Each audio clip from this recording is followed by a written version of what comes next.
Hello viewers, welcome back to my YouTube channel. আমি সম্রাট, তোমাদের পছন্দের বন্ধু।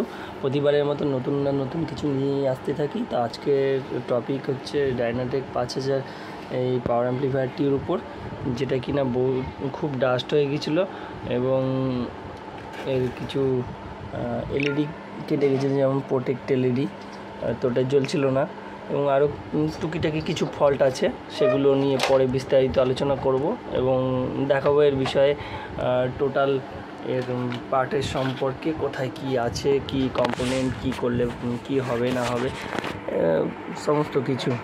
তো এর ফ্রন্ট প্যানেলটা দেখতে কিছুটা এরকম। এখানে বিভিন্ন রকম পেয়ার পার্টস আছে। যারা সার্ভিসিং করতে চান বন্ধুরা, তারা হয়তো কিছু নাম্বারের জন্য সার্ভিসিং করতে পারেন না, তো তাদের হেল্পের জন্য আমি এটা কিছুটা করে দিয়েছি। এবং এটা লিমিটারের সুইচ আছে, এই সাইডে ব্যাক প্যানেল। তো এই সাইডে দেখো ট্রানজিস্টারের সেকশন, এবং এই সাইডে রয়েছে, এই সাইডেও ট্রানজিস্টারের সেকশন, ভিতরে রয়েছে ডায়োডের অপশান। এটা ক্লাস এইচ অ্যাম্প্লিফায়ার এবং এর ডিটেলস এখানে দেওয়া রয়েছে। আসলে দেখো, আমি দেখানোর চেষ্টা করছি। তো এর সাথে রয়েছে এক্সেলার বোর্ড এবং সফটওয়্যার।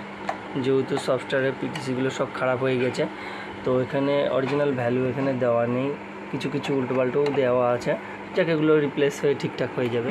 তো এগুলো ব্যাক প্যানেল দু পার্টে কাজ করা, এবং এখানে এক্সেলার ইনপুট, আউটপুট, ব্রিজ, মোড, অন্যান্য অনেক অপশান দেওয়া আছে, এটা বিস্তারিত পরে বলবো। তো এর নিচে রয়েছে ক্যাপাসিটার এবং অন্যান্য অপশান।